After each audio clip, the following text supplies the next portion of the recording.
আমরা যদি কোরআনকে জিজ্ঞেস করি যে কোরআন তুমি বলো তো বিষ্ণু ইসা ইসলামের আচরণ কেমন ছিল, আমার নবীর আখলাক কেমন ছিল, ব্যবহার কেমন ছিল, কোরআন খুব প্রিসাইজলি আমাদেরকে জানায় এবং বলে যে ওয়া ইন্নাকা লাআলা খুলুকিন আযীম, and verily you are on a very good standard of character। এর অর্থ হচ্ছে নবী হে, নিশ্চয়ই আপনি নৈতিক চরিত্রের সর্বোচ্চ মানের উপর প্রতিষ্ঠিত। সুবহানাল্লাহ। চারিত্রিক মাধুর্যতা, চারিত্রিক নির্মলতা, উন্নত চরিত্র, সর্বোত্তম চরিত্র বলতে আমরা যা বুঝাই তার সবটা দিয়ে আল্লাহ তাআলা বিষ্ণু ইসা ইসলামের চরিত্রকে নির্মাণ করেছেন। বিষ্ণু ইসা ইসলামের মাথার চুল থেকে পায়ের নখ পর্যন্ত একটা কলমের কালির ডট ফেলার ক্ষমতা বিশ্বের কারণে, ঠিক কিনা বলেন? এজন্য আল্লাহ বলছেন ওয়া ইন্নাকা লাআলা খুলুকিন আযীম, নৈতিক চরিত্রের সর্বোচ্চ স্ট্যাটাস, সর্বোচ্চ মানে আপনি নবী হে প্রতিষ্ঠিত। এবং তিনি বলতেন ওয়া ইন্নামা বুইসতু লিউতাম্মিমা মাকারিমাল আখলাক, আমি উত্তম আচরণের পূর্ণতা দান করার জন্য এই পৃথিবীতে এসেছি, উত্তম চরিত্রের পূর্ণতা দিতে, চারিত্রিক পূর্ণতা দিতে, বিশ্ববাসীকে উত্তম চরিত্র শেখাবার জন্য এই পৃথিবীতে এসেছি। বিষ্ণু ইসা ইসলামের চরিত্রের চাইতে সুন্দর চরিত্র এই পৃথিবীতে কারো কি হতে পারে? আমরা তো আমাদের নেতাদের চরিত্রের ব্যাপারে বলি আমার নেতার চরিত্র ফুলের মতো, আসলে কোথায় কি বলতে হবে এই সেন্সটাই আমাদের নাই। আল্লাহু আকবার। বিষ্ণু ইসা ইসলামের চরিত্রের ব্যাপারে স্বয়ং আল্লাহ তাআলা সার্টিফাই করেছেন। এবং আম্মা জান আয়েশা রাদিয়াল্লাহু তাআলা আনহাকে যখন জিজ্ঞেস করা হতো যে হে আম্মা আপনি বলেন তো আমাদের নবীজির চরিত্র কেমন ছিল, কাইফা কানা খুলুকু রাসূলিল্লাহ, কেমন ছিল নবীর চরিত্র, সাহাবারা বড্ড আগ্রহ নিয়ে জিজ্ঞেস করতেন। আম্মা জান আয়েশা বলেছেন কানা খুলুকুহু আল কোরআন, বিষ্ণু ইসা ইসলামের চরিত্র ছিল কোরআনী চরিত্র। কোরআনে যা করতে বলা হয়েছে, যা করতে বারণ করা হয়েছে তা প্র্যাকটিক্যালি বিশ্বনবীর জীবনে সেটা করে দেখানো হয়েছে। এবং তিনি বলতেন ইনদামা রাসূলুল্লাহ সাল্লাল্লাহু আলাইহি ওয়াসাল্লাম ইয়ামশি আলাল আরদ কাআন্নাল কুরআন ইয়ামশি আলাইহি, বিষ্ণু ইসা ইসলাম যখন রাস্তা দিয়ে হেঁটে যেতেন as if a living Quran is walking on the street, মনে হতো একটা জীবন্ত কোরআন রাস্তা দিয়ে হেঁটে যাচ্ছে। এত সুন্দর ছিল বিষ্ণু ইসা ইসলামের চরিত্র। উনি যে নিজেই উত্তম আচরণের ছিলেন তাই নয়, তিনি সর্বোত্তম আচরণ যেন আমরা অর্জন করি এটার ব্যাপারে গুরুত্ব আরোপ করেছেন। রাসূল সাল্লাল্লাহু আলাইহি ওয়াসাল্লামকে জিজ্ঞেস করা হলো নবী হে, কোন জিনিস মানুষকে সবচেয়ে বেশি আল্লাহর জান্নাতে প্রবেশ করাবে? সুইলা রাসূলুল্লাহ সাল্লাল্লাহু আলাইহি ওয়াসাল্লাম আন আকসারি মা ইউদখিলুন নাস আল জান্নাহ, জিজ্ঞেস করা হলো নবী কোন জিনিস মানুষকে বেশি জান্নাতে ঢুকাবে? বিষ্ণু বললেন তাকওয়াল্লাহ ওয়া হুসনুল খুলুক, এক হচ্ছে আল্লাহর ভয়, আরেক হচ্ছে সুন্দর আচরণ। সুবহানাল্লাহ। তাহলে এই হাদিস থেকে বুঝলাম যারা বেশি নামাজ পড়বে তারা বেশি জান্নাতে ঢুকবে নাকি? নামাজ পড়তে পড়তে যারা কপাল কালো করে ফেলছে এরা ঢুকবে না? যারা হজ করতে করতে বড় হাজী সাহেব হয়েছে, জিকির করতে করতে হাতে 3-4টা তাসবিহ রেখেছে, তাদের কথা বলা হয়েছে। এগুলো নিঃসন্দেহে অনেক বড় আমল, কিন্তু সবচাইতে বেশি জান্নাতে প্রবেশ করাবে যে আমল, বিষ্ণু বললেন এক হচ্ছে আল্লাহর ভয়, আরেক হচ্ছে সর্বোত্তম আচরণ। প্রিয় ভাইরা, ইসলামের মেজাজটাকে চিনে নেন, ইসলামের এসেন্সটাকে বুঝে নেন। আমরা ভালো আচরণকে গুরুত্ব দিতে চাই না। অনেক নামাজি লোক দেখবে নামাজ পড়তে পড়তে কপালে কালো দাগ ফেলে দিছে, বাসায় বউয়ের সাথে খারাপ আচরণ করে, খিটখিটে মেজাজের, প্রতিবেশীর সাথে শুধু ঝগড়া, কলিগদের সাথে ঝগড়া, মারামারি, দুঃসম্পর্ক, এরকম আছে না নাই বলেন? আছে না? কিন্তু নামাজি, অনেক বড় হাজি, একদিনও কোরআন তেলাওয়াত মিস হয় না, তো এত ইবাদত করেও সে ইসলামের আসল এসেন্সটাকে ধরতে পারে নাই। বিষ্ণু বললেন সবচেয়ে বেশি জান্নাতে প্রবেশ করাবে যে দুটি আমল, একটি হচ্ছে তাকওয়াল্লাহ, আল্লাহর ভয়, আরেকটি হচ্ছে উত্তম আচরণ, সর্বোত্তম আচরণ। তো আমরা যেন উত্তম আচরণের অধিকারী হই, আমার স্ত্রীর সাথে যেন ভালো আচরণ করি, প্রতিবেশীর সাথে যেন ভালো আচরণ করি, ছেলে মেয়েদের সাথে যেন আমাদের অ্যাটিটিউডটা ভালো থাকে, আচরণটা ভালো থাকে, কলিগের সাথে যেন ভালো থাকে। বিশ্বনবীর আচরণ যেমন ছিল তেমন আচরণ যেন আমরা গড়ে তুলতে পারি। আওয়াজ করে পড়ুন আমিন। সুনানে আবু দাউদের এক বর্ণনা বিষ্ণু ইসা ইসলাম বলেন, খুব চমৎকার একটি হাদিস, মনোযোগ দিয়ে শুনুন। তিনি বলেন আনা যাঈমুন বিবাইতিন ফি রাবাদিল জান্নাতি লিমান তারাকাল মিরাআ ওয়া ইন কানা মুহিক্কান, আমি ওই ব্যক্তিকে জান্নাতের আঙ্গিনায় একটা ঘরের গ্যারান্টি দেই যে ব্যক্তি তর্ক করার সময় নিজে হক এটা জেনেও সে তর্ক থামিয়ে দেয়। অনেক সময় হয় না, অনেকে পায়ে পাড়া দিয়ে ঝগড়া করতে আসে, এরকম আছে না নাই? আপনি চুপচাপ দেখবেন একটা বাজে কমেন্টস করতেছে, আবার কমেন্টের নিচে কমেন্ট, আবার গালি, হ্যাঁ আছে না এরকম? বিষ্ণু বলেন নিজে হক এটা জানার পরেও আর যাতে তর্ক না বাড়ে, যে তর্ক থামিয়ে দেয় জান্নাতের আঙ্গিনায়, তাকে আমি একটা ঘরের গ্যারান্টি দেই। ওয়াবিবাইতিন ফি ওয়াসাতিল জান্নাতি লিমান তারাকাল কাযিবা ওয়া ইন কানা মাযিহান। আর ওই ব্যক্তিকে আমি জান্নাতের মাঝখানে একটা ঘরের গ্যারান্টি দেই যে ব্যক্তি কৌতুক করার সময়ও মিথ্যা পরিহার করে। করতেছে কৌতুক, ফান করতেছে আর কি, হি ইজ কিডিং, ফান করে, কৌতুক করে, কিন্তু কৌতুকের সময়ও সে মিথ্যা বলে না। এই স্বভাব যাদের, তাদেরকে আমি জান্নাতের মাঝ বরাবর একটা ঘরের গ্যারান্টি দেই। এরপর বিষ্ণু কি বলে দেখেন, তিনি বলেন ওয়াবিবাইতিন ফি আ'লাল জান্নাতি লিমান হাসানা খুলুকাহ। আর জান্নাতের একেবারে হাইস্ট পিক অফ প্যারাডাইস, জান্নাতের সর্বোচ্চ স্তরে আমি একটা ঘর বা একটা বাসভবনের গ্যারান্টি ওই ব্যক্তিকে দেই যে তার আচরণটা সুন্দর করেছে, যে সুন্দর আচরণের অধিকারী হয়েছে, তাকে জান্নাতের হাইস্ট পিকে আমি একটা বাসভবনের গ্যারান্টি দেই। তাহলে বলেন তো আমাদের আচরণটা সুন্দর করার দরকার আছে না নাই? এটা খুব ছোটখাটো একটা আমল, তাই না? কথা বলেন, দক্ষিণ কোরিয়া প্রবাসী ভাইরা আওয়াজ করে বলেন, এটা কি ছোট আমল? দেখলে সালাম দিব, সুন্দরভাবে কথা বলবো, ভালো উইশ করব, হ্যাঁ, হিংসা জিঘাংসা অহংকার থেকে মুক্ত থাকবো, খিটখিটে মেজাজের হব না, অলওয়েজ স্মাইলিং ফেস থাকবে আমার, হৃদ্যতাপূর্ণ আচরণ। এই কাজটা কি ছোট আমল? আওয়াজ করে বলেন, এই আমলটা কি ছোট না বড়? প্রিয় ভাইরা, বিষ্ণু ইসলাম সবার সাথে এরকম মাধুর্যতাপূর্ণ আচরণ করতেন, ছোট থেকে বড়, নারী থেকে পুরুষ, বন্ধু থেকে শত্রু, সবার সাথে সুন্দর আচরণ করতেন। এবং তার এই চমৎকার আচরণে মুগ্ধ হয়ে তার অনেক শত্রু মুহূর্তে তার বন্ধুতে পরিণত হয়েছে। তাহলে আসুন আমরা দেখি আমাদের প্রিয় নবীজির আচরণ কেমন ছিল। শুরুতেই আমরা দেখি যে শিশুদের সাথে বিষ্ণু ইসলাম কেমন আচরণ করতেন, সেটা আমরা শুনবো। আমরা যদি থ্রু দ্য লেন্স অফ সিরা অথবা থ্রু দ্য লেন্স অফ সুন্না, সুন্নার লেন্স দিয়ে, আমরা তো এক একজন এক এক লেন্স লাগাই, তো দেখবেন যে সুন্দর একটা গ্লাস পরলে যেটা যেই কালার ওইটা দেখা যায়, কিন্তু নীল গ্লাস পরলে গোটা দুনিয়াটা, লাল গ্লাস লাগালে দুনিয়াটা। এই জন্য কোরআনের লেন্স দিয়ে আমরা বিশ্ব দেখি। কোন লেন্স দিয়ে বিশ্ব দেখব? We see the world through the lens of Quran. আজকের আলোচনাটা আমরা করব থ্রু দ্য লেন্স অফ সিরা, সিরাতের আলোকে, সুন্নাহর আলোকে দেখি বিষ্ণু ইসলাম শিশুদের সাথে তিনি কেমন আচরণ করতেন। বিষ্ণু ইসলামের কাছে যখন কোনো শিশু নিয়ে আসা হতো, তিনি তাহনিক করতেন। হাদিসে এসেছে, সিরায় এসেছে। তাহনিক কি?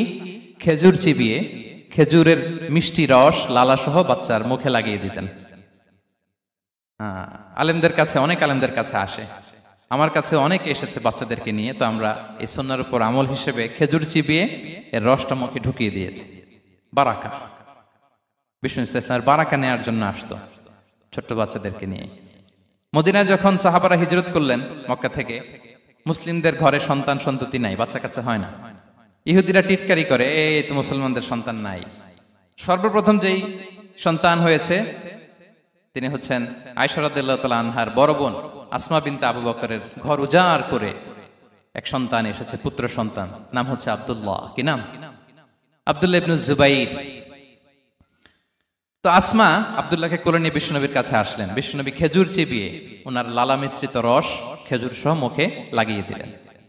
তা আসমা সবসময় গর্ব করে বলতেন যে আমার সন্তানের পাকস্থলীতে সর্বপ্রথম যেটা ঢুকেছে এটা হচ্ছে বিষ্ণুনবীর লালা মিশ্রিত খেজুরের রস। আল্লাহু আকবার। বাচ্চারা আসলে বিষ্ণুনবী তাহনিক করতেন, এবং এটা ল্যাবরেটরিক্যালি প্রুভড, সায়েন্টিফিক্যালি প্রুভড যে বাচ্চার জন্মের পরে এরকম মিষ্টি দিলে, স্পেশালি ডেটস নির্যাস যদি দেয়া হয়, তাহলে এটা তার ইমিউন সিস্টেম বাড়ায়, রোগ প্রতিরোধ ক্ষমতা বাড়ায়, তার ব্লাড সার্কুলেশন বাড়ায়, রক্ত সঞ্চালন বাড়ায়। বিষ্ণুনবী এটা করতেন। অনেক মায়েরা বরকতের জন্য বিষ্ণুনবীর কোলে বাচ্চা দিতেন। অনেক বাচ্চা বিষ্ণুনবীর কোলেই পেশাব করেছে, হাদিস সাক্ষী। ওখান থেকে মাসালা এসেছে, মেয়ে বাচ্চা পেশাব করলে কিভাবে ক্লিন হবে, ছেলে বাচ্চা পেশাব করলে কিভাবে ক্লিন হবে। বিষ্ণুনবী কোলে নিয়েছেন, পেশাব করে দিছে ভরায়া। আল্লাহু আকবার। বাচ্চাদের মাথায় তিনি হাত বুলিয়ে দিতেন। যেই বাচ্চার মাথায় বিষ্ণুনবী হাত বুলাতেন, ওই বাচ্চার মাথায় খুব বেশি বেশি চুল গজাতো। সুবহানাল্লাহ পড়বেন না? এক ভণ্ড, সেও ছিল নবী দাবিদার, মুসাইলামাতুল কাযযাব, সে নবীকে কপি করত, নবী যা যা করতো তাই করত। তো সেও তার এলাকায় অনেক বাচ্চাদের মাথায় হাত বুলাই দিতে শুরু করলো, যে মোহাম্মদ বাচ্চার মাথায় হাত বুলালে বাচ্চার মাথায় চুল বড় হয়, আমিও তাই করবো। সে বলতো আমিও নবী। সে বলতো নবু আনিস শুনলি ওয়ানিস শুনলাকে মোহাম্মদ, হে মোহাম্মদ, নবু তোমার অর্ধেক আমার অর্ধেক। কি মামুর বাড়ির আবদার দেখছেন, বলে আমারটা আমাকে বুঝিয়ে দাও। তো নবীকে কপি করত। বিশ্বনবী কুয়ার মধ্যে লোনা পানির কুয়ায় থুতু ফেললে মুহূর্তে লোনা পানির কুয়া মিঠা পানির কুয়ায় পরিণত হতো। তো এই বদমাসটা যখন কপি করে থুতু মারছে ওদের এলাকার কুয়ায়, ওটা ছিল মিঠা পানি, ওটা মুহূর্তের মধ্যে লোনা পানির কুয়া হয়ে গেছে। তো বিশ্বনবীকে কপি করে সে তার এলাকার নবজাতক বাচ্চাদের মাথায় যখন হাত বুলিয়ে দিতে শুরু করলো, পরবর্তীতে দেখা গেল ওই বাচ্চাগুলো আজীবন ছিল টাক মাথা। চুল বাড়বে তো দূরের কথা, এদের মাথায় চুলই ওঠে নাই। আল্লাহু আকবার, মুজিজাতুন নবী। তো বিশ্বনবী মাথায় হাত বুলিয়ে দিতেন, বাচ্চাদেরকে চুমু খেতেন। আপনারা বাচ্চাদেরকে কোলে নেবেন, আদর করবেন, চুমু খাবেন, বিশ্বনবীর সুন্নাহ এটা। বাচ্চাদের সালাম দিতেন, মাঝে মাঝে বাচ্চাদের সাথে মজা করতেন, তাদের সাথে খেলাধুলা করতেন। বাসার সময় পেলে এটা করবেন, ছেলেমেয়েদেরকে নিয়ে খেলতে নেমে যাবেন। শুধু বাচ্চাদের সাথে ফান করতেন এমন না, ভুল দেখলে শুধরে দিতেন। এক ছোট্ট বাচ্চা কোলে বসে খাবারের প্লেট থেকে এখান থেকে ধরে ওখান থেকে ধরে, তাও বাঁ হাতে। বিশ্বনবী বললেন, ইয়া গোলাম সাম্মিল্লাহ, বিসমিল্লাহ বলো। কুলবি আমিনি, বাঁ হাতে নয় ডান হাতে খাও। ওয়া কুল মিম্মা ইয়ালিক, আর এদিক সেদিক থেকে নয়, তোমার সামনে যেটা আছে ওইটা খাও। সুবহানাল্লাহ, শুধরে দিতেন। সাদাকার খেজুরের স্তূপ ছিল, জাকাতের খেজুর। হাসান রাদিয়াল্লাহু তাআলা আনহু, বিষ্ণু ইসলামের দৌহিত্র, ছোট্ট মানুষ, হাঁটতে হাঁটতে যে খেজুরের স্তূপের দিকে খেজুর নিয়ে খেলতে যায়, হঠাৎ একটা খেজুর খেতে আরম্ভ করলেন। বিষ্ণু বললেন, কিখ কিখ, থামো থামো, ওয়াক থু থু। আমরা যে বাংলা ওয়াক থু বলি, এটার আরবি হচ্ছে কিখ। এই নানা ভাই রাখো রাখো রাখো। আলা তাআলাম ইন্না লা নাকুলুস সাদাকা, নানা ভাই তুমি জানো না আমরা হাশিমি খানদানের, আমরা সাদাকার মাল খেতে পারি না। আঙ্গুল ঢুকিয়ে মুখ থেকে খেজুর বের করে দিলেন। সুবহানাল্লাহ। এভাবে ছোট্ট বাচ্চাদের ভুলগুলো শুধরে দিতেন, কারেকশন করতেন। সুনানে নাসাইতে এসছে, কেন রাসূলুল্লাহ সাল্লাল্লাহু আলাইহি ওয়াসাল্লাম ইয়াজুরুল আনসার, তিনি যখন আনসারীদেরকে ভিজিট করতে যেতেন, ফায়ুসাল্লিমু আলা সিবিয়ানিহি, আনসারী বাচ্চাদেরকে সালাম দিতেন। আপনারা বাচ্চাদের সালাম দেন তো নাকি? নাকি বাচ্চাদের সালামের জন্য বসে থাকেন? অনেকে মনে করে যে আমি মুরব্বী হাজী সাহেব, 80 বছর বয়স, আমি তো শুধু সালাম পাবো, আমি দিব কেন? এরকম একটা ভুল ধারণা আছে না? সালাম শুধু ছোটরা দিবে, ব্যাপারটা কি এমন না। ছোটরা বড়দের দিবে, বড়রা ছোটদের দিবে, সবাই সবাইকে দিবে, ঠিক কিনা বলেন? ইনশাআল্লাহ বলেন সবাই। ওয়ায়ামসাহু বিরুসিহিম, বাচ্চাদের মাথায় হাত বুলিয়ে দিতেন। ওয়ায়াদউ লাহুম, তাদের জন্য দোয়া করতেন। তাহলে বিশ্বনবীর বাচ্চাদের সাথে আচরণ, ডিলিংস, ইন্টারঅ্যাকশন কেমন ছিল বুঝতে পেরেছেন? একবার এক নামাজে ওনার নাতিদেরকে নিয়ে হাজির হলেন, হাসান হুসাইন রাদিয়াল্লাহু আনহুমাকে নিয়ে। তো নামাজের এক সিজদায় বিশ্বনবী এমন লম্বা সময় সিজদায় পড়ে রইলেন, মাথা আর উঠান না। মুসল্লিরা তো অবাক, সাহাবারা ভাবলেন হায় রে, নবীজি অসুস্থ হয়ে গেলেন নাকি, অথবা ওহী নাজিল হলো নাকি। নামাজ শেষে সাহাবারা জিজ্ঞেস করলেন, ইয়া রাসূলুল্লাহ, আপনি কি অসুস্থ হয়েছেন নাকি ওহী নাজিল হচ্ছিল? এত লম্বা সিজদা দিতে তো কখন দেখি নাই। বিশ্বনবী বললেন, না না, কুল্লুন যালিকা লাম ইয়াকুন, কোনটাই না, বরং ওয়ালাকিন নাবনি ইরতাহালানি, আমার নানা ভাই হাসান হুসাইন সিজদারত অবস্থায় আমার পিঠের উপরে উঠে বসেছিল। ফাকারিহতু আন উআজ্জিলাহু হাত্তা ইয়াকদিয়া হাজাতা, আমি উঠে গেলে তাদের ডিস্টার্ব হবে, এজন্য সিজদায় পড়েছিলাম। যতক্ষণ তাদের পিঠে উঠে খেলতে মনে চেয়েছে তারা খেলেছে, তারা নেমেছে, তারপরে সিজদা থেকে মাথা উঁচু করে দাঁড়িয়েছি। সুবহানাল্লাহ বিহামদিহি। তো আমরা কাঁধে নিয়ে খেলবো তো দূরের কথা, আমরা অনেকে বাচ্চাদেরকে মসজিদে দেখলেই রেগে যাই, আছে না নাই? অনেক মুরব্বীরা আছে মসজিদে বাচ্চা দেখতে পারে না, দেখবেন হ্যাঁ, খিটখিটে মেজাজের হয়ে যায়, রিয়্যাক্ট করে। আলহামদুলিল্লাহ গত অনেক বছর ধরে বাংলাদেশে এটা নিয়ে আমরা কন্টিনিউয়াসলি বলেছি যে না, শিশুদেরকে আপনারা মসজিদে আসলে ধমক দিবেন না, ভুল করলে, আওয়াজ করলে, চিৎকার করলে তাদেরকে বকা দেওয়া যাবে? বলেন। আজকে যদিও বকা খেয়ে মসজিদ থেকে ফিরে যায়, আর কোনোদিন মসজিদের দিকে পা বাড়াবে? ও যাবে ক্লাবে, হ্যাঁ, ও যাবে গানের কনসার্টে, আর ফেরাতে পারবেন মসজিদে? আর আসবে না। খবরদার, আপনার একটা ধমকের কারণে মসজিদমুখী কোনো শিশু যেন অন্যদিকে না যায়। বুঝাবেন যে আব্বু এটা আমাদের ইবাদত গাহ, পবিত্র জায়গা, এখানে দুষ্টামি করতে হয় না, আওয়াজ করতে হয় না, আল্লাহ তোমাকে অনেক গুনাহ দিবে। গুনার ভয় দেখালে কিন্তু বাচ্চারা আর দুষ্টামি করে না, দেখবেন, ঠিক কিনা বলেন? এই সেন্সটা তাদের আছে, এভাবে বুঝাবেন। মুসনাদে আহমদ একটা হাদিস এসছে, বিষ্ণু ইসলাম ওনার চাচাতো ভাইদেরকে নিয়ে দৌড় প্রতিযোগিতা করাতেন, লাইন ধরে দাঁড় করাতেন আর বলতেন, মান সাবাকা ইলাইয়া ফালাহু কাদা ওয়া কাদা, সবাই দাঁড়াও, দেখি কে কার আগে আমাকে দৌড়ে ধরতে পারে, যে ধরতে পারবে তাকে পুরস্কার দেব। আল্লাহু আকবার। এবং বিশ্বনবীর এই কথা শুনে সবাই দৌড়ে যে বিশ্বনবীর ঘাড়ের উপর উঠতো, বুকের উপর উঠতো, ঝাঁপিয়ে পড়তো, বিশ্বনবী সবাইকে ধরে আগলে নিতেন, প্রত্যেকের গালে চুমু খেতেন। পড়েন সুবহানাল্লাহ। এই ছিল শিশুদের প্রতি বিষ্ণু ইসলামের আচরণ। তো আমরা এরকম আচরণ করি কিনা? আমাদের আচরণটা আমাদের বাচ্চা, আমাদের আত্মীয় স্বজনের ছোট ছেলে মেয়ে, আমরা কোথাও শিশুদেরকে যদি দেখি, আমরা তাদের সাথে কিভাবে আচরণ করি একটু মিলিয়ে নিন। কার আচরণ কেমন, এরকম করেন কিনা আমি আর জিজ্ঞেস করতে চাইলাম না, জাস্ট আস্ক ইউরসেলফ, নিজেকে জিজ্ঞেস করুন যে আমরা আমাদের বাচ্চাদের সাথে এরকম আচরণ করি কিনা। তাহলে প্রথম পয়েন্টটা ক্লিয়ার। আচ্ছা, শিশুদের পার্ট শেষ, এবার দেখি বয়স্কদের সাথে, অ্যাডাল্টদের সাথে বিষ্ণু ইসলামের আচরণ কেমন ছিল, বড়দের সাথে কেমন আচরণ করতেন আমরা। আসুন দেখি। সাহাবারা তো সবচাইতে বেশি বিষ্ণুনবীর সঙ্গ পেয়েছেন, তাই না? তাদের সাথে কেমন আচরণ ছিল? যে আয়াতটি দিয়ে আমি শুরু করেছি, আল্লাহ বলেছেন, ফাবিমা রাহমাতিম মিনাল্লাহি লিনতা লাহুম ওয়ালাউ কুনতা ফাযযান গালিযাল কলবি লানফাদ্দু মিন হাওলিক। সাহাবারা বিষ্ণুনবীর এত ভালোবাসা পেয়েছেন, এত সুন্দর আচরণ পেয়েছেন, তারা বিশ্বনবীকে সবসময় আগলে রাখতে চাইতেন, ঘিরে থাকতে চাইতেন, তার সঙ্গ ছাড়তে চাইতেন না। পড়েন সুবহানাল্লাহ। বাসায় ভাল লাগে না, বিশ্বনবীর কাছে চলে যেতেন। ওয়াইফের সাথে মনোমালিন্য, নবীর দরবারে চলে যেতেন। এমনকি কোন সাহাবীর পেটে যদি ক্ষুধা লাগতো, ঘরে খাবার না থাকতো, তারা বিশ্বনবীর কাছে চলে যেতেন। তারা বলতেন, নবীর চেহারার দিকে তাকিয়ে থাকলেই আমাদের ক্ষুধা মিটে যেত। আগলে রাখতেন সবসময় বিষ্ণু ইসলামকে। আর সবসময় বিষ্ণু ইসলাম একটা স্মাইলিং ফেস নিয়ে তাদের সাথে কথা বলতেন, মুচকি হাসবেন। বিষ্ণু বলেন, তাবাসসুমুকা ফি ওয়াজহি আখিকা সাদাকা, you smile to your brother, it's a charity. তোমার ভাইয়ের দিকে তাকিয়ে তুমি যে মুচকি হাসো, এটা সাদাকা দেওয়ার সওয়াব কামিয়ে ফেলো তুমি। এবং সাহাবারা বলতেন, মা রাআইতু আহাদান আকসারা তাবাসসুমান মিন রাসূলিল্লাহ সাল্লাল্লাহু আলাইহি ওয়াসাল্লাম। বিশ্বনবীর চাইতে বেশি কাউকে আমরা কোনোদিন মুচকি হাসি দিতে দেখিনি। মুচকি হাসেন তো আপনারা? মুচকি হাসবেন, হাসলে যদি সাদাকার সওয়াব হয়, তো আমরা মুখ গোমরা করে রাখবো কেন?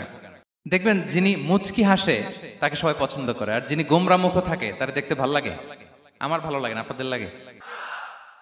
হাসি কিন্তু সংক্রামক, ইতিবাচক ভাবে সংক্রামক। আপনি হাসলে দেখবেন হেসে হেসে কথা বলে, যার সাথে বলতেছেন তারও একটা হাসি। আপনি গোমরা মুখ থাকলে ওই ব্যক্তিও গোমরা মুখ, ঠিক কিনা বলেন? এবং মুচকি হাসলে স্বাস্থ্য ভালো থাকে, মানসিক স্বাস্থ্যের সাথে এটা সম্পর্ক আছে। দেখেন বিষ্ণু ইসলাম কেমন কনসিডারেট ছিলেন। বিশ্বনবী যদি কারোর সাথে মুসাফা করতেন, ভাই একটু হাত মিলান তো, এই যে ওই লোক হাত সরানোর আগে বিশ্বনবী হাত সরাতেন না। যখন উনি হাতটা টান দিতেন, তখন নবী হাত টান দিতেন। কারোর সাথে কথা বলার সময় এইভাবে আর চোখে তাকাতেন না, এইভাবে না। কথা বলতে হইলে ঘুরে তার দিকে হয়ে তাকে সম্মান দিয়ে, রেসপেক্ট দিয়ে কথা শুরু করতেন। কেউ কোনো গুরুত্বপূর্ণ কথা কানে কানে বলতে চাইলে তিনি কথা শেষ না হওয়া পর্যন্ত মাথা সরাতেন না। সুবহানাল্লাহ, আস্তে বলেন। আল্লাহু আকবার, আল্লাহু আকবার। একটু মিলিয়ে নেই, আসলে কি আমরা পারি এত চমৎকার আচরণ উপহার দিতে? কতটা কনসিডারেট ছিলেন দেখেন। এক বেদুইন, অক্ষর জ্ঞানহীন মানুষ, সভ্যতার ছোঁয়া তার মধ্যে লাগেনি। সে মসজিদে নববীতে ঢুকে একবার মসজিদে নববীর মাঝখানে পেশাব করা শুরু করলেন। কি করা শুরু করলেন?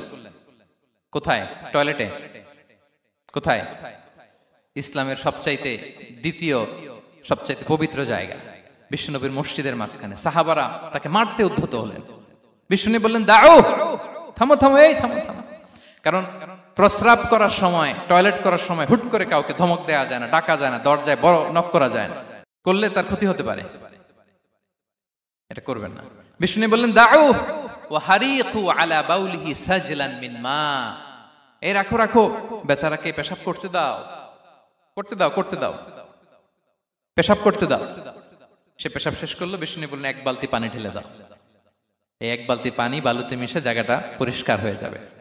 এরপর বিষ্ণু ইসলাম বললেন, ফাইন্নামা বুইসতুম মুয়াসসিরিন ওয়ালাম তুবআসু মুআসসিরিন, তোমরা এত কঠোর হচ্ছ কেন? আল্লাহ তো তোমাদেরকে কঠোর করে পৃথিবীতে পাঠাননি, সহজপন্থী করে আল্লাহ তাআলা আমার এই উম্মতকে পৃথিবীতে পাঠিয়েছে। পড়েন সুবহানাল্লাহ।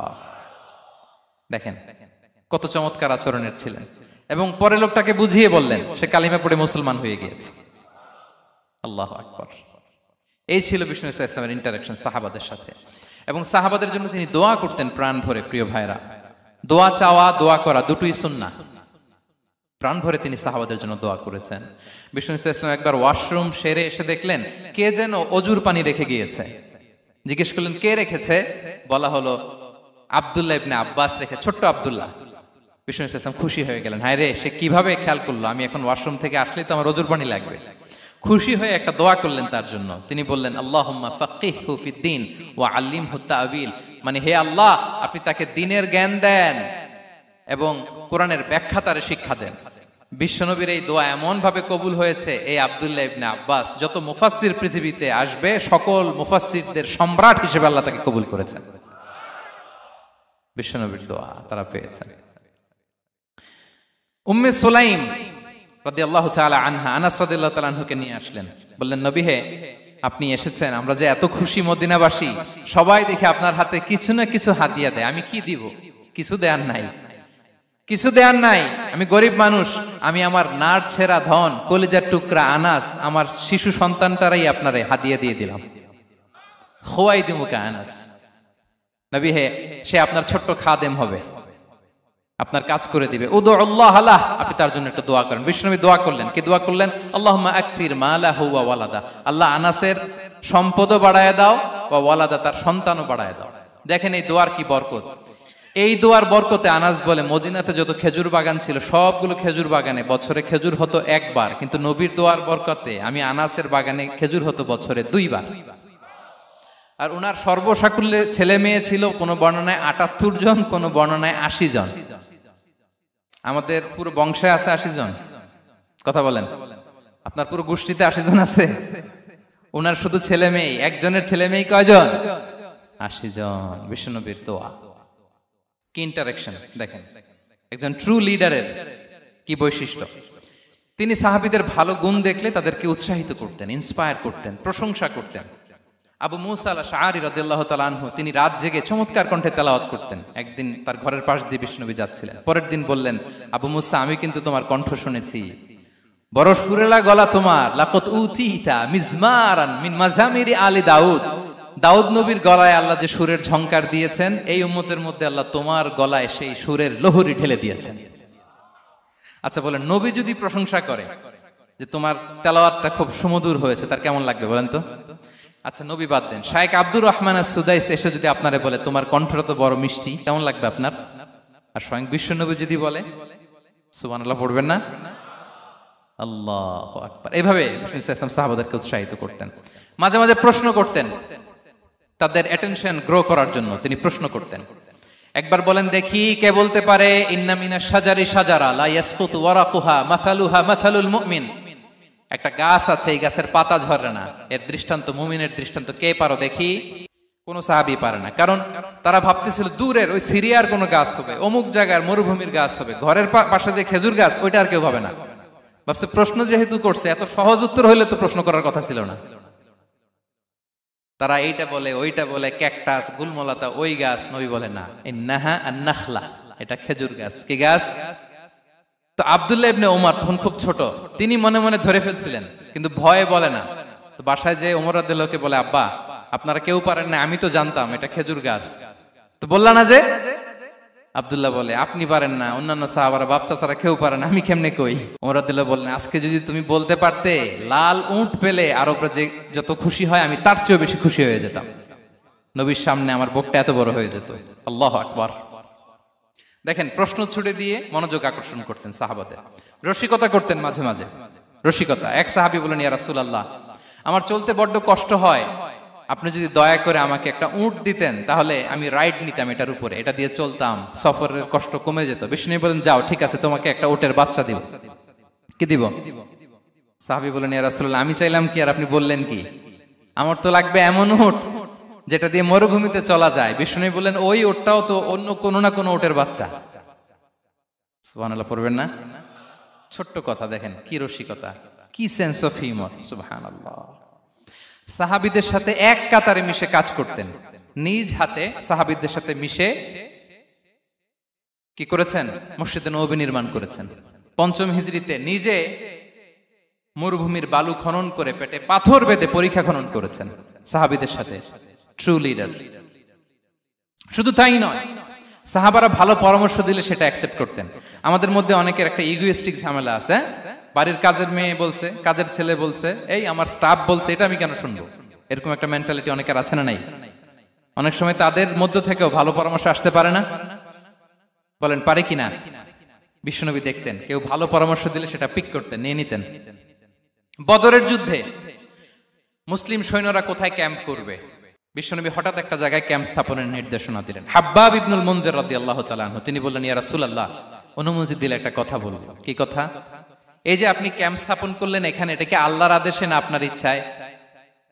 নবী বললেন, আমার ইচ্ছা, এটা আল্লাহর আদেশ নয়। তাহলে ঠিক হয় নাই, লোকেশন সিলেকশন ঠিক হয় নাই, তাহলে কোথায়? হাব্বাব বললেন, ইয়া রাসূলুল্লাহ, ওই যে কূপ দেখা যায় ওখানে, দ্যাটস আওয়ার লোকেশন, ওখানে করলে ভালো হবে। কেন? বলতেছে, আমরা ওখানে ব্যারিকেড দিয়ে রাখবো, পানি আমাদের কন্ট্রোলে থাকবে, কুরাইশরা পানির অভাবে যুদ্ধ ছাড়াই মরবে, আমরা পানি খেয়ে যুদ্ধ করবো। সুবহানাল্লাহ বলেন। বিশ্বনবী সাথে সাথে হাব্বাবের কথা মেনে নিলেন, বলে যে না, আমি যে ডিসিশন দিয়েছি সৈন্যদের মধ্যে আবার ছড়িয়ে দাও, we should change our location. আল্লাহু আকবার। তাহলে সাহাবাদের সাথে ইন্টারেকশন কি ফ্র্যাঙ্কলি, কি ওপেন মাইন্ডেড, সুবহানাল্লাহ বিহামদিহি। তাহলে শিশুদের সাথে গেল, বড়দের সাথে, সাহাবাদের সাথেও গেল। আল্লাহ। আচ্ছা, 3 নম্বরে স্টাফের সাথে, কর্মচারীর সাথে, সেবকের সাথে বিষ্ণু ইসলাম কি আচরণ করেছেন? বিষ্ণু ইসলামের অনেক খাদেম ছিল, সিরাতে এসেছে। সবার কথা তো বলা যাবে না, একজনের কথা বলি, আনাস রাদিয়াল্লাহু তাআলা আনহুর কথা। আনাস, লক্ষ্মীপুরে আমি এক জায়গায় ওনার কোন একটা ওয়াজ করতে যেয়ে আমি বললাম, আনাস নামটা কেমন লাগে? কারণ অনেকে বাচ্চা নিয়ে এসে বলে, হুজুর নাম রেখে দেন। তাই আমি বললাম, আজকে এখানে নাম দিয়ে দেই আনাস। এই বছর এই লক্ষ্মীপুরে যত বাচ্চা হবে যাদের মনে চায় আনাস রেখে দিয়েন। 3-4 বছর পরে শুনি আনাস দিয়ে লক্ষ্মীপুর ভরে গেছে। অনেকে আমাকে জানাইছে ছেলের নাম কি আনাস, তো বলে যে ওই যে হুজুর আপনি 19 সালে আমাদের লক্ষ্মীপুরে এসে বলছিলেন, ওই কথা থেকে আমরা, পেটে ছিল বাচ্চা, আমরা নিয়ত করে ফেলছি আনাস রাখবো। আনাস নামটা অনেক সুন্দর না? সাহাবাদের নামগুলো চুজ করে করে ছেলেদের নাম রাখবেন। উনি ছিলেন বিষ্ণু ইসলামের খাদেম। কোনদিন তিনি কোন ওনার স্টাফকে, সেবককে, খাদেমকে মারধর করেন নাই, কোনদিন না। আমরা তো পান থেকে চুন খসলে, আল্লাহ, বাংলাদেশে ওই যে লোহার খুন্তি গরম করে কাজের মেয়ের পিঠে শেখা দেয়া হয়, এরকম আছে না নাই? ডাকাত বলেন। মানবাধিকার কর্মী, আবার নারী আন্দোলনের বড় নেত্রী, কিন্তু ঘরের ভেতরে দেখা যায় তার আসল চরিত্র। কারো আসল চরিত্র যদি জানতে চান, কয়েকটা জায়গায় নক করলে জানা যায়। এক হচ্ছে তার বউ, তার ব্যাপারে কি বলে, তার স্ত্রী। এরপর তার ড্রাইভার কি বলে, তার ঘরের কাজের মহিলাটা কি বলে। এদের কাছে নক করলেই আপনি বড় সাহেবের আসল তথ্য পেয়ে যাবেন। কথা বুঝতে পেরেছেন? আনাস রাদিয়াল্লাহু তাআলা আনহু বলেন, খাদিমতুন নাবিয়্যা 10 সিনিন ফামা ক্বালা লি উফ ফামা ক্বালা লি লিমা সানা'তা ওয়ালা লিমা লা সানা'তা। আমি 1 বছর 2 বছর নয়, 10 বছর বিশ্বনবীর খাদেম ছিলাম। আওয়াজ করে বলেন তো কয় বছর? একদিনের জন্য আমার কোনো কাজে বিরক্ত হয়, উহ ইস আরে, বিরক্ত হয় আমরা এগুলো বলি না? একদিনের জন্য বলে না, একদিন, একটি মুহূর্তের জন্য। এই 10 বছরে একটিবারও পেয়ারা নবীজি বলেন নাই, আনাস এটা কেন করলে? একবারের জন্য বলে নাই, আনাস এটা করলে না কেন? একবারের জন্য তিনি বলেন।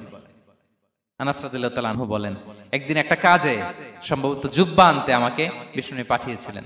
আমি ছোট মানুষ, জুব্বা আনতে যে ভুলে আমি মদিনার বাচ্চাদের খেলা দেখতে আরম্ভ করলাম। বাচ্চারা রাস্তায় খেলাধুলা করে না? বিশ্বনবী যেটা আনতে পাঠিয়েছে ওইটা না এনে ভুলে, ছোট মানুষ তো, সেও দাঁড়িয়ে দাঁড়িয়ে মদিনার ছেলে মেয়েদের খেলা দেখতেছে। এখন সময়ের পর সময় যায়, ঘন্টার পর ঘন্টা যায়, আনাস তো আর আসে না জুব্বা নিয়ে। বিষ্ণু ভাবলেন, হায় রে, আনাস মনে ভুলে গেছে, যাই নিজের কাজ নিজেই করে নিয়ে আসি। বিষ্ণু বেরোলেন, বেরোই দেখে ওই তো আনাস, আমার আনাস বাচ্চাদের সাথে খেলা দেখতেছে। আমরা হইলে কি করতাম? আমরা হইলে কি? মাইর, ওই যে ডাইরেক্ট মাইর। আল্লাহ, আজকে তোর একদিন কি আমার একদিন না? বিষ্ণু গেলেন, তিনিও বাচ্চাদের সাথে খেলা দেখতে শুরু করলেন, কিছুই বললেন না, শুধু আলতো হাতে আনাসের পিঠে হাত রাখলেন, ঘাড়ে আলতো হাতে। বিষ্ণুবীর হাতটা রেশমের চেয়েও সফট ছিল। হাত রাখলেন, হাত রাখাতে আনাস রাদিয়াল্লাহু তাআলা আনহু ফানাযারতু ইলাই, তিনি বললেন আমি পিছনের দিকে তাকালাম, বিষ্ণুবীর দিকে আমি তাকালাম। হঠাৎ করে দেখলাম যে বিষ্ণুবী। তাকানোর পর পর আমি ভয় পেয়ে গেলাম, কিন্তু বিষ্ণু ইসা ইসলাম ধমক দেয় নাই, কিরে আনাস তুই এখানে, এটাও বলে নাই। তাকালাম, ওয়াহুয়া ইয়াদহাক, তিনি একটা মুচকি হাসি দিলেন। বললেন, আনাস তোমাকে না কাজে পাঠিয়েছিলাম, এখানে কেন? আনাস বলে, ইয়া রাসূলুল্লাহ ক্ষমা করে দেন, আমি যাচ্ছি। আনাস বলে, বিশ্বনবীর সেদিনের মুচকি হাসির শাসন মরার আগের দিন পর্যন্ত আমার এই সোজা রাস্তায় রেখেছে। ভাইরা আমার, শাসন করতে জানলে পিট্টি দেয়া লাগে না, ধমক দেয়া লাগে না, মার দেয়া লাগে না। শাসন করতে জানলে একটা মুচকি হাসি দিয়ে শাসন করা যায়। এবার জানবো স্ত্রীর সাথে আচরণ। স্ত্রী যার সাথে আমার সম্পর্ক খুবই গভীর, খুবই মজবুত, তার সাথে কেমন আচরণ ছিল। সিরাতে অনেক কথা এসেছে, আমাদের সময় নেই, সংক্ষেপে বলি। স্ত্রীদের তিনি আগে সালাম দিতেন, মসজিদ থেকে ঘরে পৌঁছে দিতেন, ঘরের কাজে সহযোগিতা করতেন, ওঠে ওঠার সময় হেল্প করতেন, মাঝে মাঝে স্ত্রীদের পরামর্শও নিতেন। আপনারা এগুলো করেন তো? করেন? এই যে আওয়াজ নাই, পেছনে কিন্তু ভাবিরা বসে আছে সবাই। উল্টা পাল্টা বললে এখানে উইটনেস আছে, খবর আছে আজকে। এগুলো করেন? করেন? হ্যাঁ, করতে হবে, করতে হবে। বিষ্ণু ইসলাম নিজ হাতে ঘরে উটের দুধ দহন করতেন, রুটি সেকা দিতেন, কাপড় সেলাই করতেন, এই কাজগুলো করতেন। এবং আম্মা জান আয়েশা রাদিয়াল্লাহু তাআলা আনহাকে এত ভালোবাসতেন, তিনি বলেন, আমি গোশত খেয়ে ওইটার হাড্ডিটা রেখে দিলে বিশ্বনবী আমার খাওয়া হাড্ডিটা নিয়ে আবার চুষতে শুরু করতেন। আমি গ্লাসের যেখান দিয়ে পানি খেতাম, পেয়ালার খুঁজে খুঁজে বিশ্বনবী ওই জায়গায় ঠোঁট লাগিয়ে পানি খেতেন। মাইমুনা রাদিয়াল্লাহু তাআলা আনহা বলেন যে আমি আর বিশ্বনবী এক বালতি থেকে মগ দিয়ে পানি নিয়ে দুজনে গোসল করেছি। আল্লাহু আকবার, কি চমৎকার আচরণ। এবং স্ত্রীদের নিয়ে তিনি সফর করতে বেরোতেন। একবার রাত্রিবেলা বিষ্ণু ইসলাম এবং আম্মা জান আয়েশা রাদিয়াল্লাহু তাআলা আনহা, বিষ্ণু বলেন চলো তো আমরা একটু দৌড় দেই, এক্সারসাইজ হয়ে যাবে। দুইজনে দৌড় দিলেন। তখন আম্মা জান আয়েশা রাদিয়াল্লাহু তাআলা আনহা একটু স্লিম ছিলেন, তো দৌড়ে বিশ্বনবী পিছে পড়ে গেলেন, আম্মা জান আয়েশা ফার্স্ট হয়ে গেলেন, আগে চলে গেলেন। বড্ড খুশি, উনি বিশ্বনবীকে হারিয়েছেন। আবার অনেক বছর পরে, তখন সময়ের ব্যবধানে আম্মা জান আয়েশা একটু হেলদি হয়ে গিয়েছেন, আগের মতো আর চিকন নেই। আবার বিশ্বনবী এক রাতে বললেন, আয়েশা চলো আজকেও একটু এক্সারসাইজ করি, দৌড় দেই। দুজন মিলে দৌড় দিলেন। আজকে বিশ্বনবী আর আম্মা জান আয়েশাকে চান্স দেন নাই, তিনি জোরে দৌড়ে আম্মা জান আয়েশাকে রানার আপ করে দিলেন, উনি ফার্স্ট হয়ে গেলেন। এরপর কি বললেন জানেন? সুনান আবু দাউদের হাদিস, তিনি বললেন, ইয়া আয়েশা হাদিহি বিতিলকা সাবকা। দেখেন বিশ্বনবী মনে রাখছেন, নোটে রাখছেন। বিশ্বনবী বললেন, আয়েশা ওই যে এত বছর আগে কোন এক রাতে মরুভূমিতে দৌড়ে আমাকে হারাইছিলা, আজকে ওইটার বদলা নিয়ে নিলাম। তিলকা সাবকা, ওইটার বিনিময়ে এটা। ওই দিন তুমি জিতছিলা, আজকে তোমার উপর আমি জিতে গেলাম। কি হৃদ্যতা ছিল, কি সম্পর্ক ছিল হ্যাঁ স্ত্রীর সাথে। তাই বলে মনে করবেন না যে কোনো মনোমালিন্য হতো না, হতো। মানবিক যে ব্যাপারগুলো, মাঝে মাঝে একটু ছোটখাটো মিষ্টি ঝগড়া, একটু মনোমালিন্য, এটাও হতো। এবং বিশ্বনবী এটাও টের পেতেন। তিনি বলতেন, আয়েশা ইন্নী লা আ'লামু ইযা কুনতি আলাইয়া গাদবা ওয়া ইযা কুনতি আলাইয়া রাদিয়া। আয়েশা, কখন তুমি আমার উপর রেগে থাকো আর কখন খুশি থাকো, সবটাই কিন্তু আমি টের পাই। আম্মা জান আয়েশা অবাক হলেন, কি করে টের পান? বিশ্বনবী বলেন, যখন তুমি আমার উপর খুশি থাকো তখন দোয়ার সময় বলো লা ওয়া রাব্বি মুহাম্মদ, তুমি বলো হে মুহাম্মদের রব আল্লাহ, মদিনার উপর রহম করেন, আমাদেরকে ক্ষমা করেন। হে মুহাম্মদের রব, আমাদের ক্ষমা করেন, এইভাবে দোয়া করো। আর যখন তুমি রেগে থাকো তখন আমার নামটা মুখ দিয়ে নিতে চাও না, তখন তুমি দোয়াতে বলো লা ওয়া রাব্বি ইব্রাহিম, হে ইব্রাহিমের আল্লাহ, হে ইব্রাহিম নবীর খোদা, আমাদের মাফ করো। তখন তুমি আমার নাম নাও না, কৌশলে আমার নামটা বাদ দাও। আমাদের আয়েশা বলেন, ইয়া রাসূলুল্লাহ মা আহজুরু ইল্লা ইসমাক, নবী হে আমি তো আপনার নামটাই শুধু মুখ থেকে বাদ দেই, আমার হৃদয় থেকে তো কখনো আপনারে বাদ দিতে পারি না। এটা ঠিক, তখন রেগে থাকি, আপনার নামটা মুখে নেই না, কিন্তু হৃদয় থেকে তো আপনাকে সরাতে পারি না। সুবহানাল্লাহ। এই ছিল বিষ্ণুবীর সাথে স্ত্রীদের সম্পর্ক। প্রিয় ভাইরা, আমরা যদি একটু দেখি প্রতিবেশীর সাথে কেমন আচরণ করতেন। নেইবার, বিষ্ণু বলতেন, মান কানা ইউমিনু বিল্লাহি ওয়াল ইয়াউমিল আখিরি ফালইউকরিম দাইফাহ, যে আল্লাহ বিশ্বাস করে, আখিরাতে বিশ্বাস করে, সে যেন প্রতিবেশীকে সম্মান করে। এবং একবার আবু যার আল গিফারি রাদিয়াল্লাহু তাআলা আনহুকে বিষ্ণু ইসলাম বললেন, আবু যার ইদা তাবাখতা মারাকান ফাআকসির মাআ, হে আবু যার তুমি যদি কখনো ঝোল তরকারি রান্না করো, ঝোলের তরকারি খাইছেন? আপনাদের সাউথ কোরিয়াতে তো বিখ্যাত একটা ঝোলের তরকারি আছে, কি নাম যেন মাছের, মেয়ংথাং। আমরা একটা শব্দ শিখছিলাম, কি যেন বলে, খামসা হামনিদা। কয়েকটা শব্দ শিখাই দিছে ভাইয়েরা আমাকে। তো এই যে নামটা বললাম, ঝোলের মধ্যে ট্যাংরা মাছ, শিং মাছ ঝোল দেয়া একটা তরকারি।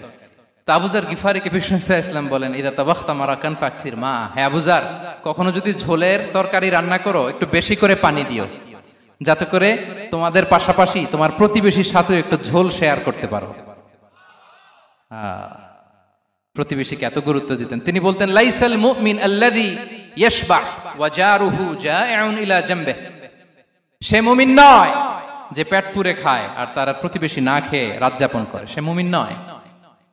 দেখেন প্রতিবেশীকে কত গুরুত্ব তিনি দিয়েছেন। বিশ্বনবীর এক ইহুদি প্রতিবেশী ছিল। কোন ধর্মের? সবাই বলেননি, একসাথে আওয়াজ করে বলেন, কোন ধর্মের প্রতিবেশী?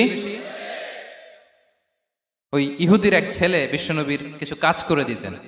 অনেকদিন হলো ছেলেটা আসে না। খোঁজ নিলেন, শুনলেন সে অসুস্থ। শুনলেন ইহুদি ছোট্ট ছেলেটা কি, বিশ্বনবী দেখতে গেলেন। মুসলিম শিশুকে দেখতে গেলেন নাকি? কোন ধর্মের শিশু? তার মানে আপনার প্রতিবেশী যদি হিন্দু হয়, বৌদ্ধ হয়, খ্রিস্টান হয়, দ্যাট ডাজন্ট ম্যাটার, আপনি তার বিপদে আপদে পাশে থাকবেন। এটাই ইসলামের শিক্ষা, ঠিক কিনা বলেন? এই যে আপনাদের এখানে বুদ্ধিস্ট নেইবার আছে, হিন্দু নেইবার আছে, খ্রিস্টান নেইবার আছে, তারা বিপদে পড়লে তো আপনার যাওয়ার দরকার নাই না? যাবেন, খোঁজ খবর নিবেন, ভিজিট করবেন, পাশে দাঁড়াবেন। আপনি যে তাদের খোঁজ খবর নিতেছেন, মুসলিম হয়েও আপনি এত চমৎকার আচরণের, এটা দেখেই অনেকে কালিমা পড়ে মুসলমান হয়ে যাবে। এটাই তো দ্য বিউটি অফ ইসলাম, ইসলামের সৌন্দর্য। বিশ্বনবী হিন্দু মুসলিম ইহুদি বাছান নাই, ছোট্ট ইহুদিটাকে দেখতে গেলেন। যে দেখে হায়রে কাতর হয়ে সে বিছানায় মৃত্যু শয্যায় শুয়ে আছে, বাচ্চাটার মাথায় হাত বুলিয়ে দিলেন। হাত বুলিয়ে বাচ্চাটাকে, ইহুদি বাচ্চাটাকে বললেন, আসলিম, হে শিশু তুমি ইসলাম ধর্ম গ্রহণ করো। এখন ছোট্ট মানুষ, তার বাবা আবার পাশে দাঁড়িয়েছে, আব্বা কি বলে না বলে, সে নাযারা ইলা ওয়াজহি আবি, বাবার দিকে তাকালেন। তা বাবা বলে, আতি আবুল কাসিম, মানে বিষ্ণু ইসলামের কুনিয়াত, বড় ছেলে ছিল কাসেম, তাকে বলা হতো আবুল কাসেম। ইহুদি বাবা বলল, মোহাম্মদ যা বলে তাই করো। সাথে সাথে সে পড়ল, আশহাদু আল্লা ইলাহা ইল্লাল্লাহ ওয়া আশহাদু আন্না মুহাম্মাদুর রাসূলুল্লাহ। বিশ্বনবী বেরোয়ার সময় বললেন, আলহামদুলিল্লাহিল্লাযী আনকাযাহু মিনান নার, প্রশংসা সে আল্লাহর যে একটু আগে জাহান্নামী হওয়ার কথা ছিল, মুহূর্তে কালেমার মধ্য দিয়ে তাকে জান্নাতি বানিয়ে দিলেন। দেখেন প্রতিবেশীর সাথে কি আচরণ। ইহুদি প্রতিবেশীর পাশে দাঁড়িয়েছেন, অসুস্থ, ভিজিট করেছেন। আমরা যেন আমাদের প্রতিবেশীর খোঁজ রাখি। অভুক্ত প্রতিবেশী রেখে আপনি পেট পুরে খেয়ে তাহাজ্জুদ পড়লে ওই তাহাজ্জুদ আল্লাহর দরবারে যাবে না। খবরদার, খবরদার, আমরা যেন প্রতিবেশীর সাথে সুসম্পর্ক রাখি।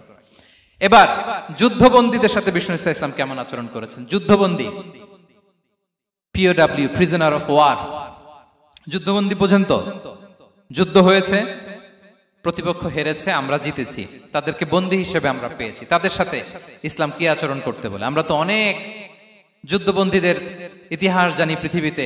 আবু গারিব কারাগারের কথা শুনেছি আমরা ইরাকে, ঠিক কিনা? হ্যাঁ, পশ্চিমারা কি নির্যাতন করেছে। আমরা কিউবার গুয়ান্তানামো বের কথা শুনেছি, কি অমানবিক নির্যাতন তারা করেছে, কি টর্চার সেল তারা ওখানে করেছিল। সম্প্রতি আমরা আমাদের বাংলাদেশে আয়নাঘরের কথাও শুনেছি। তা আয়নাঘরে যাদেরকে টর্চার করা হয়েছে এরা যুদ্ধবন্দী? এরা তো কারাবন্দী, তাও অন্যায় ভাবে। এনফোর্স ডিসঅ্যাপিয়ারেন্স ছিল, অন্যায় ভাবে তাদেরকে গুম করা হয়েছে। অন্যায় ভাবে বছরের পর বছর যাদেরকে এভাবে কষ্ট দেয়া হয়েছে, ফ্যামিলি থেকে দূরে রাখা হয়েছে, কিয়ামতের দিন তাদেরকে আল্লাহ জালেমের কাতারে দাঁড় করাবে।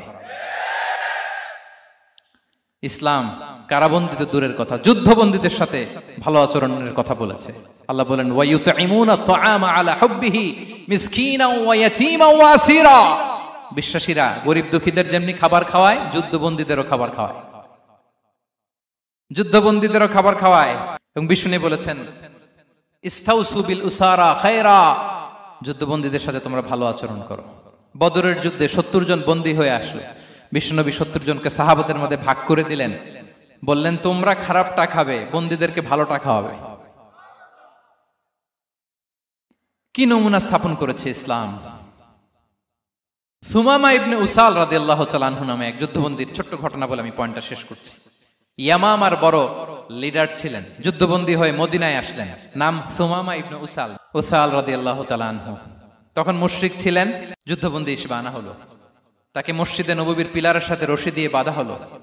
বিষ্ণুনবী বললেন, সুমামা কি অবস্থা তোমার, কেমন লাগে, তোমার সাথে কেমন আচরণ করা হবে বলো। বললেন, মুহাম্মদ তুমি চাইলে মারতেও পারো, বাঁচিয়েও রাখতে পারো। বিষ্ণুনবী বললেন, সুমামা এ দুনিয়াটাই শেষ নয়, আখিরাতে বিশাল এক জগৎ পড়ে আছে, তুমি যদি শাহাদা বাক্য পড়ো আমাদের ভাই হয়ে যাবা, তোমার সেফটি সিকিউরিটির দায়িত্ব আমাদের, আমরা তোমরা সবাই মিলে এক। তারপর একে একে বিশ্বনবী তার সাথে ইসলামের সৌন্দর্যগুলো তুলে ধরলেন, সালাত কি, জাকাত কি, এগুলো বুঝালেন। বাড়িতে যেয়ে বললেন সবচেয়ে ভালো খাবার রান্না করো, একজনকে দিয়ে মসজিদে পাঠালেন। যুদ্ধবন্দীর সাথে কি আচরণ দেখছেন। এরপরের দিন বিশ্বনবী আবার তাকে ইসলামের দাওয়াত দিলেন। এরপর বাড়িতে এসে একজনকে বললেন, যাও আমার ওই উটের দুধ দহন করে তাকে এক পেয়ালা গরম দুধ দিয়ে আস। আমরা জামাইকেও তো এরকম সমাদর করি না, কি বলেন। তৃতীয় দিন বিশ্বনবী আবার খাবার নিয়ে গেলেন, আবার ইসলামকে তুলে ধরলেন। সুমামা তো অবাক, যুদ্ধবন্দীদের সাথে মুসলমানরা এরকম আচরণ করে। 3 দিন ধরে লাগাতার যখন ইসলামকে প্রেজেন্টেশন শেষ, বিষ্ণু বললেন, যাও এবার সুমামা ইবনে উসালের রশিটা খুলে তাকে ছেড়ে দাও। সাহাবারা বললেন, বলেন কি ইয়া রাসূলুল্লাহ, ভয়ঙ্কর, বিশ্বাসঘাতকতা করবে, মেরে ফেলবে আমাদের। বিষ্ণু বললেন, না আমি যা জানি তোমরা তা জানো না, ছেড়ে দাও। সুমামাকে ছেড়ে দেয়া হলো। সুমামা বের হলেন মসজিদ থেকে, ফিরে তার ভূখণ্ড, তার এলাকা ইয়ামামাতে তিনি গেলেন না। মদিনার মসজিদে নবীর পাশে খেজুর বাগানের পাশে তিনি অজু করলেন, গোসল করলেন, অজু করলেন। এরপর ফিরে এসে বিশ্বনবীর সামনে দাঁড়িয়ে বললেন, আশহাদু আল্লাহ ইলাহা ইল্লাল্লাহ ওয়া আশহাদু আন্না মুহাম্মাদান আবদুহু ওয়া রাসূলুহু, আমি সাক্ষ্য দিচ্ছি আল্লাহ ছাড়া কোনো ইলাহ নেই, আপনি আল্লাহর প্রেরিত রাসূল। হে মুহাম্মদ, আপনার চাইতে নিকৃষ্ট মানুষ আমার কাছে কেউ ছিল না, কিন্তু এখন থেকে আপনার চাইতে কোনো প্রিয় মানুষ আমার জীবনে নেই। ইসলামের চাইতে নিকৃষ্ট কোনো ধর্ম আমার জানা ছিল না, আজ থেকে ইসলামের চাইতে প্রিয় ধর্ম আমার কাছে নেই। মদিনার চেয়ে নিকৃষ্ট কোনো শহর আমার কাছে ছিল না, সবচেয়ে অপছন্দের শহর, আজ থেকে মদিনার চেয়ে প্রিয় শহর আমার কাছে নেই। দিস ইজ ইসলাম। বিশ্বনবী বললেন, হে নবী, আপনি আমাকে উমরার অনুমতি দিন। তিনি উমরা করতে গেলেন। বিষ্ণু তাকে তালবিয়া শিখিয়ে দিলেন। এই প্রথম কেউ মুসলিম, সুমামা ইবনে উসাল, উনিই প্রথম মুসলিমদের মধ্যে উমরা করেছেন তালবিয়া পড়তে পড়তে, লাব্বাইক আল্লাহুম্মা লাব্বাইক পড়তে পড়তে। উমরা করা শেষে ইয়ামামা থেকে গম আসতো মক্কায়, ওই গম পিষে রুটি বানিয়ে মক্কাবাসী খেয়ে বেঁচে থাকতো। উনি ঘোষণা দিলেন, মুহাম্মাদের অনুমতি ছাড়া ইয়ামামার একটি গমের দানা আজ থেকে মক্কায় পৌঁছবে না। সুবহানাল্লাহ পড়বেন না? এই যে আমেরিকা যে ইকোনমিক স্যাংশন দেয়, এটা শিখছে সুমামা উমামা ইবনে উসাল রাদিয়াল্লাহু তাআলা আনহুর কাছ থেকে। আল্লাহু আকবার। তিনি বললেন, একটা গমের দানা পচবে না, ওনারা আর রুটি খেতে পারে না। গমের দাম বেড়ে গেল। বিষ্ণুর কাছে চিঠি লিখে পাঠালেন, হে মুহাম্মদ, তুমি যদি উমামারে না বলো আমরা না খেয়ে মরবো। পরে বিশ্বনবীর হস্তক্ষেপের মধ্য দিয়ে আবার ইয়ামামা থেকে গম আসা শুরু হয়েছে। সুবহানাল্লাহ পড়ে। প্রিয় ভাইয়েরা, তাহলে বন্দীদের সাথে, যুদ্ধবন্দীদের সাথে বিশ্বনবীর আচরণ কেমন ছিল টের পেয়েছেন? ভিক্ষুকের সাথে কি আচরণ? বিশ্বনবী কখনো না বলতে পারতেন না। কেউ হাত পাতলে কি বলতে পারতেন না? পারতেন না। এক ভিক্ষুক এসে বলে, এই মুহাম্মদ দাও, তোমার কাছে কি আছে দাও। নবী তখন চাদর পরা ছিলেন, চাদর ধরে এমন জোরে টান দিছেন বিশ্বনবীর ঘাড়ের চামড়া এখানে ছিঁড়ে গেছে, চামড়ায় দাগ পড়ে গেছে। বিশ্বনবী তার দিকে তাকিয়ে, ওই যে মুচকি হাসির ম্যাজিক, আবার মুচকি হাসি, মুচকি হাসি দিয়ে বললেন, যাও তাকে কিছু দিয়ে দাও। সুবহানাল্লাহ পড়বেন না? আচ্ছা, ভিক্ষা করতে আইসা যদি আপনার জুব্বা ধরে টান মারে, জামার কলার ধরে টান মারে, এই দে, কি করবেন বলেন? ওই যে মায়ের, মানে ডানে ভাই আর কোনো সলিউশন নাই, খালি মায়ের, আইজো মায়ের খাইলো মায়ের। দেখেন, ভিক্ষা করতে এসে জামা ধরে টান দিয়ে ঘাড়ের চামড়ায় এখানে দাগ ফেলে দিয়েছে, কিন্তু বিশ্বনবী হাসি দিয়ে সলিউশন করলেন। সুবহানাল্লাহ পড়েন। শত্রুদের সাথে তিনি কেমন আচরণ করেছেন? আল্লাহ আল্লাহ আল্লাহ আল্লাহ। তায়েফের ময়দানে রক্তাক্ত হয়েছেন, রক্তাক্ত।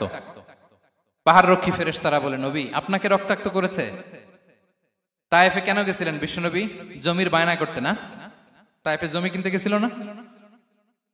তায়েফবাসীকে জাহান্নামের আগুন থেকে বাঁচাতে রক্তাক্ত করা হয়েছে। পাহাড় রক্ষী ফেরেশতারা বললেন, নবী একটা আদেশ দেন, দুই দিক থেকে চাপা মেরে পুরো তায়েফবাসীকে মাটির সাথে মিশিয়ে ফেলবো, মাটির সাথে মিশে যাবে। বিশ্বনবী বললেন, না না, তারা হয়তো ঈমান আনে নাই, তাদের ভবিষ্যৎ প্রজন্মের কেউ না কেউ লা ইলাহা পড়বে,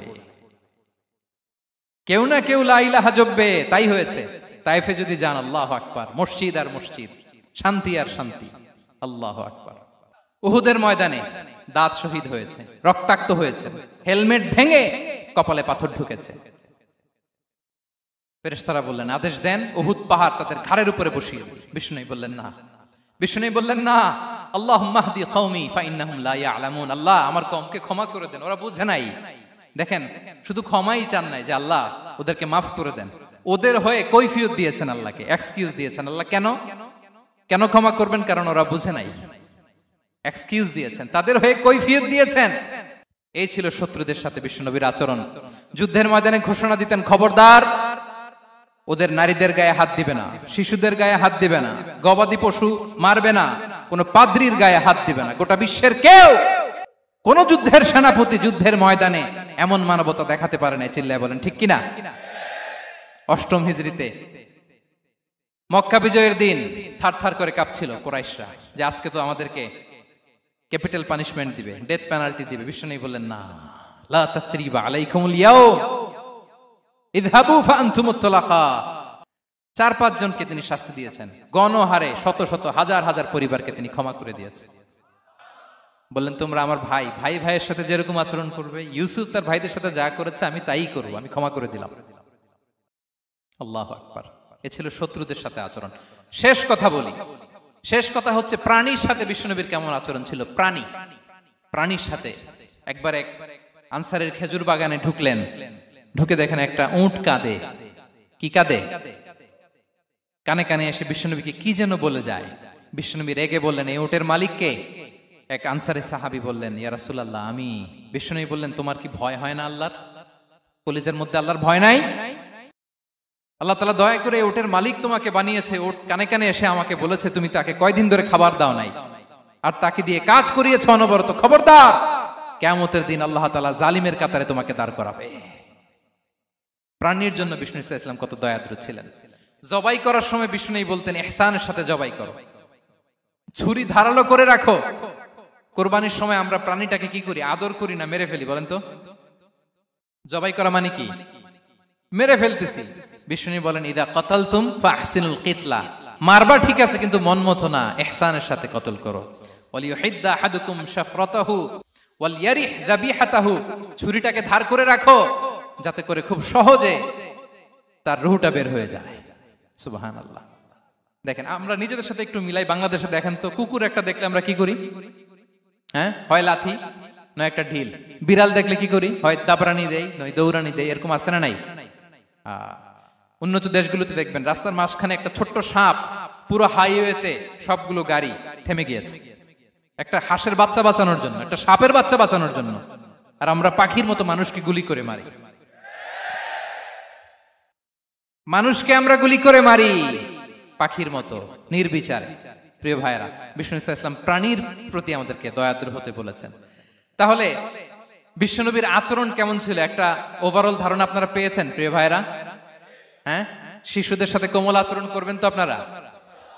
আদর করবেন, চুমু দিবেন, কোলে নিবেন। হ্যাঁ, ভুল করলে শুধরে দিবেন, পারবেন? বড়দেরকে আগে সালাম দিবেন তো? আর কর্মচারী একটা ভুল করলে পিটাইয়া শোয়ায় ফেলবেন, এরকম করবেন না? ভালো আচরণ করবেন। স্ত্রীর সাথে কেমন আচরণ করবেন? হ্যাঁ, মাধুর্যপূর্ণ আচরণ। ওই একজন কয়, হুজুর নাই। আরে বেটা, হওয়ার পরে কেমন করবা ওইটা বলো না। নিয়ত করে রাখো যে আমরা আমাদের ঘরটাকে জান্নাতি ঘর বানিয়ে ফেলবো, ঠিক কিনা? প্রতিবেশীর সাথে যেন আমরা ভালো আচরণ করি, কারাবন্দীদের সাথে যেন আমরা ভালো আচরণ করি। ভিক্ষুক হাত পেতেছে, স্যার 2 দিন ধরে কিছু খাই নাই, 5টা টাকা দেন। দাঁড়ায় না গ্লাসের সামনে, ওর হাতে থালা, একটা ভাঙ্গা থালা, আর আপনি স্যুট পরা স্যার না, আপনারে গাড়ির এদিক থেকে বের করে ওদিকে ভাঙ্গা থালা দিয়ে বসাইতে আর ওরে স্যুট পরে গাড়ির ভিতরে বসাইতে আল্লাহর কয় মিনিট লাগে বলেন তো? খবরদার, ফরিয়াদির সাথে যেন আমরা খারাপ আচরণ না করি, শত্রুদের সাথে যেন খারাপ আচরণ না করি, কোন প্রাণীর প্রতিও যেন আমরা জুলুম না করি। প্রিয় ভাইরা, বিশ্বনবী এত মাধুর্যপূর্ণ আচরণ করতেন, শত্রু বন্ধু হয়ে যেত। আর আমাদের আচরণ দেখে আমার বন্ধু আমার শত্রু হয়ে যায়, ঠিক কিনা? আমরা যেন আমাদের আখলাককে সুন্দর করি। শুধু নামাজি, শুধু রোজাদার, হাজি সাহেব ইবাদত করি কিন্তু মানুষের সাথে বাজে আচরণ করি, এমনটা যেন না হয়। আমরা যেন সুন্দর আচরণ করে বিশ্বনবীর শেখানো পন্থা এরকম মাধুর্যপূর্ণ আচরণের অধিকারী হয়ে ফি আ'লাল জান্নাতি গরাফা, বিষ্ণু বলেছেন জান্নাতের সর্বোচ্চ স্তরে তারা অ্যাপার্টমেন্ট পাবে, ওই অ্যাপার্টমেন্টের অধিকারী যেন আমরা হতে পারি। আল্লাহ তৌফিক দান করুক। আল্লাহ তাআলা আমাদের সবাইকে কথাগুলো বোঝার ও আমল করার তৌফিক দান করুক। আল্লাহ তাআলা আপনাদের সবাইকে ভালো রাখুন, সুস্থ রাখুন, নিরাপদে রাখুন। হাযা মা ইনদি ওয়াল ইলমু ইনদাল্লাহ আলাইহি তাওয়াক্কালতু ওয়া ইলাইহি উনী। ওয়াসসালামু আলাইকুম ওয়া রাহমাতুল্লাহি ওয়া বারাকাতুহু।